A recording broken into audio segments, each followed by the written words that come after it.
Esse vídeo está sendo feito de improviso, porque na verdade eu estava pesquisando, estudando um pouco mais sobre os problemas que ocorrem com o valgo dinâmico no atleta, no jogador, principalmente no de voleibol, onde saltos repetitivos são a melhor maneira de você trabalhar salto é saltando. Mas eu tenho me deparado com alguns vídeos que me preocupam, porque são jovens, são crianças de 12, 13 anos, trabalhando já com cargas que eu acredito que não seja ainda o momento de estar fazendo uma pliometria de alto impacto, onde quando os mesmos tocam no solo, o valgo dinâmico é apresentado de forma drástica, vamos dizer assim. E é claro que a lesão não vai surgir agora.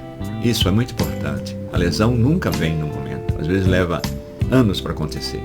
Mas eu estou construindo uma lesão por estar trabalhando de forma indevida para aquela geração de atletas. E estava estudando, pesquisando, tentando trazer um conteúdo, quando eu me deparo com o canal Graus de Liberdade. Canal de fisioterapeutas, de uma linha, vamos dizer assim, excelente, um trabalho de respeito, de tirar o chapéu, como diz o ditado. E eu encontrei um material sobre valgo dinâmico. Tudo aquilo que eu pretendia falar, esse canal trouxe de uma forma que eu acredito que seja melhor do que eu iria falar. Então eu tomei a liberdade de mandar um e-mail me apresentando e solicitando se poderia usar o vídeo do canal, nas minhas aulas, nas minhas palestras, no meu canal, e fiquei surpreendido com a resposta. Faço até questão de ler o que foi entregue para mim. A resposta foi: boa tarde, Antônio. Prazer, que bacana a sua trajetória profissional. Fique à vontade em utilizar qualquer vídeo, da forma que quiser. Repostando, passando aula, compartilhando, o canal foi feito para isto. Hoje, infelizmente, por causa de tempo, ele está inativo e não fazemos mais vídeos. Mas resolvemos deixar lá para poder ser visto a quem tiver interesse. E olha, o material é de primeira linha, novo, pesquisas, comprovação, e justamente caiu em uma linha que eu sempre admirei. Não sou contra quem trabalha com analogias, né? Porque fulano fez e fulano fez e fulano fez e deu certo, eu vou fazer, eu vou copiar aquilo e vou aplicar. Eu sempre trabalhei com o princípio de entender o problema de cada jogador, como estava sendo executado, por que estava acontecendo aquilo, e a partir dessa análise criteriosa, adaptar, criar formas para que ele pudesse superar e se livrar de uma possível lesão. Assista esse vídeo, não só uma vez, é para assistir mais de uma, porque o material é muito bom. O vídeo é um pouco grande para os padrões de hoje. Eu não tenho tempo, não tenho paciência. Então, se você não tem tempo e nem paciência, você não pode ser preparador físico. Porque nós precisamos de tempo e paciência para analisar cada jogador, cada momento, para entregar ao treinador a confiança de que ele pode trabalhar com seus atletas que estão adaptados e preparados para o projeto do ano em questão ou da promessa que tenha com seus atletas. Um grande abraço, Deus nos abençoe e vamos assistir esse vídeo.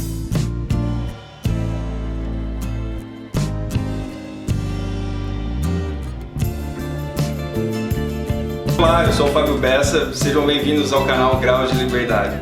Eu queria começar esse vídeo contando um pouco de uma história. Eu fui convidado há alguns meses atrás para dar uma palestra numa conferência nacional de fisioterapia aqui no Hospital das Clínicas em São Paulo.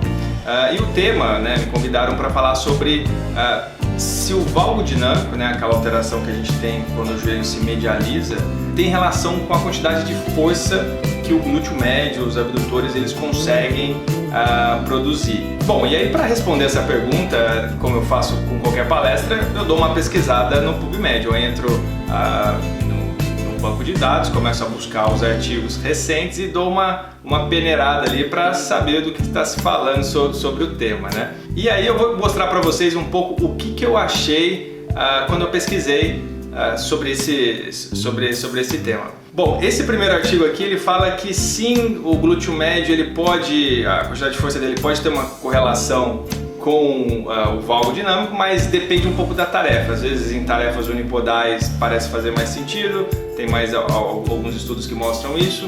Alguns mostram que quando tem atividade de 2 apoios, então quando você está fazendo um agachamento, algum salto, aí o valgo ele já não tem correlação com a quantidade de força. Então gravem um pouco essa informação.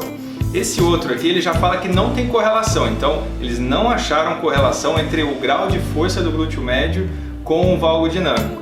Nesse outro aqui embaixo, na verdade eles viram que o glúteo médio estava mais forte em quem tinha dor patelofemoral e esse desalinhamento medial do joelho, né? Uma das hipóteses era até que de tanto você ficar desviando, aquilo trabalharia excentricamente o músculo e ele desenvolveria um pouco mais de força em quem tivesse esse desvio. E esse outro aqui falou que na verdade tem outros fatores associados a outras alterações musculares, como por exemplo um aumento de atividade nos adutores, que poderia justificar o joelho se medializar. Então olha que interessante, cada um dos estudos, né, se a gente for dar uma olhada, eu peguei só 4 de exemplo, mas tem muitos outros, né, tem alguns que são revisões, então eles usam um plot de vários estudos e às vezes uns são antagônicos dos outros, né? Então se você começa a pesquisar, por exemplo, para tratar um paciente que tem dor femoropatelar e espera achar uma receita ali, às vezes você vai achar um artigo que vai falar A, vai achar outro que vai falar B, que se você seguir um é porque você está totalmente anulando aquele achado do outro artigo. Então nessa hora normalmente surge uma dúvida, né? Você fala, o que eu vou me basear para tratar? Porque qualquer coisa justifica. Você consegue, por exemplo, nesse caso específico, a gente está falando do valgo dinâmico, qualquer um desses daqui me levariam para caminhos totalmente diferentes de conduta, né? Do ponto de eu não fazer nada, de eu tentar diminuir a atividade de um músculo, de eu tentar aumentar o recrutamento dos abdutores ou reduzir dos adutores, enfim. Como que a gente soluciona quando a gente tem esse tipo de problema, né? Como é que a gente soluciona esse tipo de problema?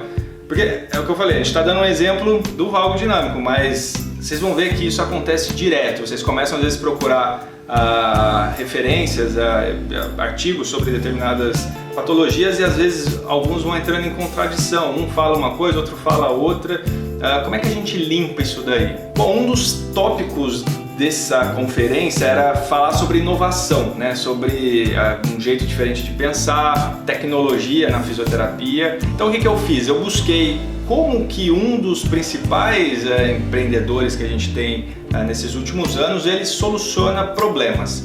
Eu vou apresentar para vocês, para quem não conhece, o Elon Musk. O Elon Musk ele começou a empreender desde muito novo, ele fundou o PayPal, que é um sistema de pagamento online, que na época que nem tinha esse pagamento pela internet era mais complexo. E com a venda do PayPal, né, ele captou milhares de dólares, na verdade vários milhões de dólares, e esses milhões de dólares ele investiu principalmente em 3 empreendimentos, né, no Tesla. A Tesla é uma empresa que faz carro elétrico e que tem o objetivo assim, de deixar viável, né, porque normalmente o carro elétrico ele é muito caro, né, você tem despesas muito altas com bateria, e para você produzir em escala, isso não é muito vantajoso. Então a Tesla ela vem para mudar isso cada vez mais, barateando o custo de produção para poder conseguir fazer em escala a venda do carro elétrico, e isso muda totalmente a dinâmica de combustível, né, no nosso planeta. Então, de fato, é muito revolucionário. Ele tem outra empresa, a SpaceX. A SpaceX é uma das primeiras, se não a primeira empresa privada de foguetes, né, de satélites, compete com NASA, com o governo americano, governo chinês, governo russo, e já conseguiu alguns feitos incríveis, assim, de ele conseguir lançar um foguete para a atmosfera e retornar ele, fazer ele pousar depois, né? Então isso barateia também muito o custo, e um dos principais objetivos dele é levar um homem a Marte, né?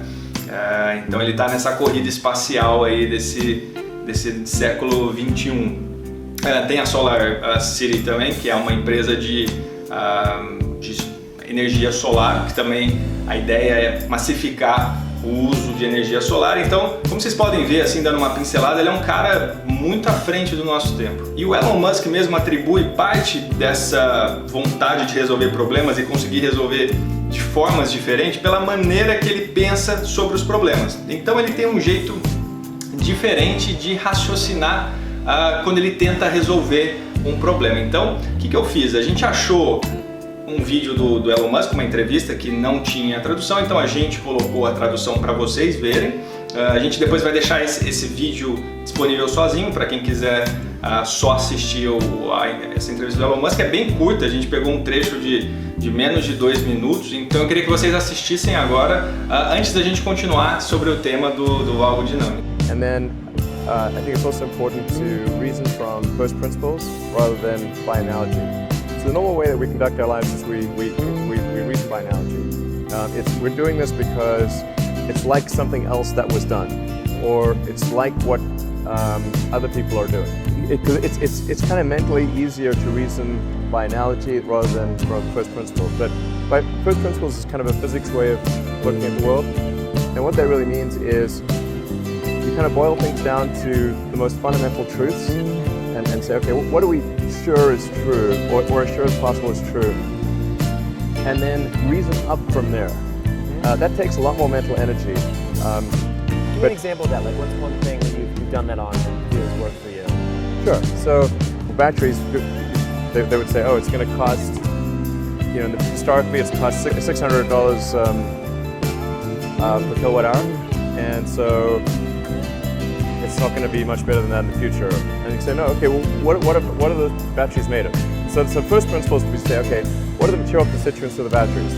What is the spot market value of the material constituents? So you can say, okay, it's got cobalt, nickel, aluminum, carbon, and some polymers for separation, and a steel can. So break that down on a material basis and say, okay, if we bought that on the London Metal Exchange, what would each of those things cost? Like, oh, geez, it's like $80 per kilowatt hour. So clearly, you just need to think of clever ways to take those materials and combine them into the shape of a battery cell, and you can have batteries that are much cheaper than anyone realizes. Então, como vocês puderam ver, tem basicamente 2 tipos de maneiras de pensar, né, de raciocinar. Um é por analogia, né, que é uma maneira que a gente evoluiu muito ao longo do tempo. Se você copia formas de resolver problema que outras pessoas já fazem, e isso dá muito certo, então ajuda a se aumentar de maneira exponencial a resolução de mesmos problemas, né? Então a gente aprende muito copiando, é um jeito bem inteligente, porque se alguém já passou o caminho das pedras, a gente pode simplesmente olhar como foi feito. E você tem um jeito de pensar por princípios, né? Que você tenta entender o problema de verdade, todos os componentes daquele problema, e a partir dali você começa a raciocinar numa solução. Um exemplo que a gente pode usar, por exemplo, é as pessoas cozinhando, né? Então você tem pessoas que sabem seguir receitas, então você tem a receita lá, são os cozinheiros, né? E eles seguem, vão copiando aquela receita, fazendo. E assim, se eventualmente acontecer algum problema ali, eles não têm tanta capacidade de solucionar. Por exemplo, se você pega agora, eu te dou uma receita de um prato, se você for seguindo passo a passo, grande chance de sair ali bem parecido com a receita. Agora, se der algum problema e você não tem tanta experiência e você só está acostumado a seguir receita, dificilmente você consegue solucionar. E no outro lado você tem os chefs, que são aqueles que dominam as técnicas da culinária, né? São os que vão criar as receitas do zero. É claro que os chefs, assim, quando tem problemas, eles conseguem resolver de forma muito mais fácil, porque eles dominam a maioria das teorias, das técnicas culinárias, mas eles transitam entre criar coisas novas, né, e usar o que já está pronto. O problema é quando você fica nesse outro extremo, que é só seguir receita, só esperar que algo venha pronto. E na fisioterapia, pelo menos falando na nossa área, que a gente conhece muito os profissionais que vão chegando no mercado, a gente já está há bastante tempo no mercado, a gente vê que na nossa área tem isso, e na própria educação física a gente trabalha com treinadores, é a mesma coisa. A gente tem aqueles profissionais que são muito bons em seguir receita, mas quando vem algo que precisa explicar um pouquinho mais a fundo, ele normalmente não consegue sair daquele ponto, né, de explicar um pouco por que ele está fazendo aquele exercício. Ele só sabe que que determinado autor faz desse jeito, então ele faz desse jeito. E a gente tem os profissionais que são aqueles que entendem os fundamentos, eles mesmos criam as condutas dele, se baseiam também em coisa que já está pronta, como eu falei. Você pode transitar nesses dois extremos, né? Você não precisa ficar reinventando a roda. Agora, se você é um profissional que segue só o que está pronto, isso eventualmente pode te atrapalhar, porque quando vier um caso igual esse, que você vai pegar vários artigos e vai falar, bom, um fala A, o outro fala B, o outro fala C, não tem nada a ver um com o outro, você vai falar, bom, o que eu faço com o meu paciente? Então vamos pegar esse jeito de pensar por princípios, tentar achar os princípios desse problema nosso que a gente está tentando resolver. Então, por exemplo, desse vídeo a gente está usando a questão do valgo dinâmico. Então vamos dar uma olhadinha para o valgo dinâmico com esse background de raciocinar por princípios. Quando a gente olha com uma lupa, né, o valgo dinâmico, então se a gente pegar lá o joelho e olhar o joelho medializando, exclusivamente o joelho ali. O joelho, a gente sabe que ele é uma dobradiça, apesar dele ter algumas rotações nos extremos das amplitudes, né, ele basicamente é feito com um grau de liberdade para dobrar e esticar ali, né, fletir e estender. Então, se ele está medializando, desviando, né, do eixo dele, provavelmente é porque outras articulações adjacentes estão jogando ele mais para dentro. Então vamos ampliar um pouco essa visão sobre o joelho. Se a gente abre um pouco, tira a lupa do joelho e olha as articulações adjacentes, então quadril e tornozelo, pé, a gente vai ver que essas articulações elas têm muitos graus de liberdade, né? Então quando a gente está com a cadeia fechada, com o pé apoiado no chão, a gente vai ter um vídeo que o Cássio vai falar sobre cadeia cinética aberta e cadeia cinética fechada. Quando a gente está com a cadeia fechada, o movimento de uma articulação influencia nos demais articulações. Então, por exemplo, se o seu quadril ele aduz mais, o seu joelho, se o seu pé está fixo no chão, o seu joelho vai medializar. Se você tem uma pronação ali do seu retropé, né, na sua articulação subtalar, seu joelho também vai medializar. Então a gente costuma brincar que o joelho é um pagador de conta, né? Como ele está entre duas articulações que tem muita mobilidade, muito grau de liberdade, se elas não estão funcionando tão bem, elas podem prejudicar o teu joelho. Só que assim, indo um pouco para trás, quando a gente amplia, né, do joelho para o membro inferior, a gente consegue explicar mecanicamente por que aquele joelho está indo para dentro. Então é uma explicação mecânica. Mas a gente consegue ainda ir um pouco além disso, porque normalmente os estudos e as referências, quando você vai em curso sobre como é que trata joelho, param na maioria das vezes olhando esses componentes puramente mecânicos, né? Às vezes eventualmente até indo para o tronco, mas pensando de um ponto de vista muito mecânico. Vamos ampliar um pouco mais. Quando a gente afasta um pouco mais a lupa, a gente vai ver que na verdade o membro inferior ele é usado pelo nosso corpo, pelo nosso sistema nervoso para nos deslocar. Então qual que é a função que aquele membro inferior ele tem dentro do nosso corpo, né? Qual que é a funcionalidade dele? Bom, ele desloca a gente no espaço, então ele me leva para um lado, ele me leva para o outro, ele me leva para frente, para trás, ele faz eu abaixar meu centro de massa, subir meu centro de massa, então quando eu sento, levanto. Essa é a função do membro inferior. O membro inferior ele está sendo usado pelo nosso sistema nervoso para cumprir esses tipos de função que exigem que o meu centro de massa se desloque. Então, o sistema nervoso ele usa o membro inferior para cumprir tarefas. Esse é um dos primeiros princípios.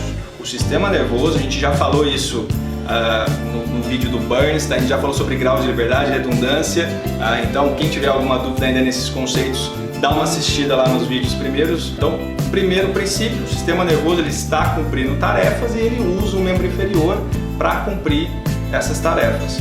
E agora, para chegar no segundo princípio, vamos pensar, o sistema nervoso ele tem que cumprir uma tarefa. Como é que ele cumpre essa tarefa? Então, ele tem um problema para ser resolvido, ele tem as características daquele indivíduo, a experiência prévia que ele tem, as características antropométricas, todas as características do indivíduo em si, né? Então a tarefa, tem um indivíduo e tem as condições ambientais. Esses são o que o sistema nervoso leva em consideração. O que eu tenho que resolver, quem que está resolvendo e em que contexto que eu estou resolvendo. Às vezes eu dou a mesma tarefa para indivíduos diferentes no mesmo ambiente, a solução pode vir diferente. Às vezes eu tenho a mesma tarefa no mesmo indivíduo, mas em ambientes diferentes, a solução do sistema nervoso pode ser diferente. Bom, e aí, o que o sistema nervoso faz? Ele leva em consideração esses aspectos, características da tarefa, intrínsecas, mecânicas, do indivíduo, e do ambiente, e ele dispara que a gente conhece como sinergias musculares. Então, simplificando tudo esse caminho, né, que a gente está falando que acontece em milissegundos, o sistema nervoso fala, bom, eu preciso me deslocar para o lado, então eu tenho uma sinergia para me deslocar lá para o lado. O que é sinergia? Sinergia, a maioria de vocês deve saber, é um acoplamento funcional de músculos. Então o sistema nervoso ele não ativa um músculo isolado, ele ativa um conjunto de músculos que vão cumprir aquela tarefa. Essa é uma das razões do porquê às vezes você trabalha muito o músculo cresce e na função ele não funciona direito. Então a gente que trabalha com fisioterapia esportiva, a gente atende muito pacientes fortes que têm musculatura forte, musculatura de quadril forte, tronco forte, e na hora da função o movimento é ruim. E nessa hora você vai falar, bom, vamos ganhar mais força, vamos trabalhar mais força. O cara já consegue zerar a máquina da abdutora, ele faz prancha lateral com uma carreta em cima dele e mesmo assim esse músculo ele não funciona, porque muitas vezes ele não está dentro daquela sinergia. Então o que a gente faz, e a gente vai falar um pouquinho disso ao longo dos vídeos, é tentar sempre construir sinergias e colocar os músculos que estão faltando na sinergia que você quer, né? Então essa é o que a gente traz muito da neurologia para os casos de ortopedia, quando a gente precisa trabalhar movimento. Então, a gente falou que o sistema nervoso ele é um cumpridor de tarefas, né? Ele cumpre através de sinergias. Entendam assim que esses princípios eles são como as leis da física, assim. A gente sabe que isso é verdade. A gente gosta ou não, o sistema nervoso ele opera desse jeito. E aí, movendo para um terceiro princípio, a gente tem um princípio da plasticidade. Hoje a gente sabe, né, e já na verdade de anos para cá, de 20 anos para cá, que o sistema nervoso ele é extremamente plástico, né? Em 2000, se eu não me engano, depois eu vou checar, mas eu acho que é 2000, o Kandel ele ganhou o Nobel de Medicina, né, o Eric Kandel, por a pesquisa que ele fez na área de aprendizado, tanto de memória, né, de você lembrar de fatos, quanto a parte também de motora, reflexa. E o que ele viu, assim, em resumo, o que a gente sabe hoje de plasticidade, é que se você gera um estímulo ali repetido no teu paciente, no teu aluno, isso já inicia mudanças funcionais nas sinapses. Então não é que ainda houve um aprendizado de fato, mas você já tem mais liberações de neurotransmissores e o movimento fica muito mais facilitado de acontecer. Então se a gente fica repetindo um determinado padrão padrão que a gente quer que funcione durante uma sessão, o paciente ele já sai de uma maneira diferente daquela sessão. Se você vai repetindo e vai orientando, e ele vai repetindo isso com certa frequência, de maneira cognitiva no começo, claro, isso vai gerando mudanças estruturais. Então, todas aquelas mudanças, aquelas adaptações funcionais, né, de aumento de quantidade de neurotransmissores, começa na verdade a aumentar a síntese de proteína ali, estruturais que vão formar novas sinapses. Então você começa a ter formações de novas sinapses, isso tanto em indivíduos jovens, adultos, idosos. Então a plasticidade é algo que está ao nosso favor, desde que a gente saiba utilizar ela de maneira adequada, porque é uma faca de dois gumes. Se você treina um padrão ruim, você automatiza aquilo. Então imagina atletas que treinam a vida inteira um padrão que do ponto de vista mecânico às vezes não é eficiente. Aquilo depois, para você mudar, você tem que gerar uma nova adaptação e um novo treino. Então plasticidade ela é um outro princípio que a gente tem que saber que aquilo existe, e a gente tem que saber usar a nosso favor. Então é essa plasticidade que faz, por exemplo, esse paciente nosso, um maratonista sub-3 que tinha uma dor no joelho direito dele, ele sair de um valgo aqui no apoio durante a corrida para uma situação mais alinhada em poucas sessões. Então essas alterações elas não se justificariam puramente por ganho de força, porque a gente não trabalhou força, não mudou, ele já tinha a força, ele já trabalhava a força muscular. O que a gente fez foi ajustar justamente essa função, fazer com que nessa função funcionasse uma sinergia que a gente queria que funcionasse. E aí nessa conferência a gente discutiu depois como que a gente trabalhou, eu mostrei os exemplos práticos, eu usei esse exemplo também no Running Summit, que foi um evento que teve agora aqui em São Paulo, mostrei o passo a passo, e esse passo a passo a gente vai falar num outro momento, em outro vídeo, e a maneira que eu trabalhei com esse paciente, que a gente trabalha no dia a dia, a gente está construindo outros vídeos para mostrar para vocês, para esse vídeo não ficar longo e para vocês seguirem o canal e ficarem com um gostinho de quero mais.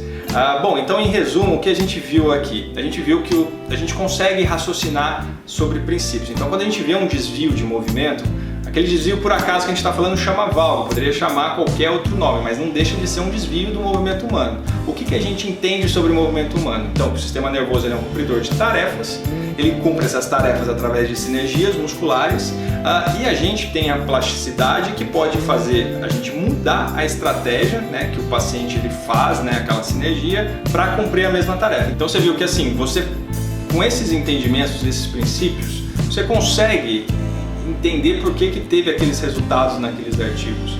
Porque faz sentido se eventualmente aquele grupo utilizou mais o adutor, ou se ele resolveu avaliar aquilo lá, ele viu que o padrão de movimento recrutava mais adutor. Faz mais sentido não ter diferença na força, porque você viu que às vezes, mesmo tendo força, aquele músculo não entra naquele padrão. Então, quando a gente entende o problema sem esperar receitas, a gente fica um pouco mais tranquilo e consegue conduzir os casos que exijam mudança de padrão de movimento de uma maneira mais efetiva e mais rápida.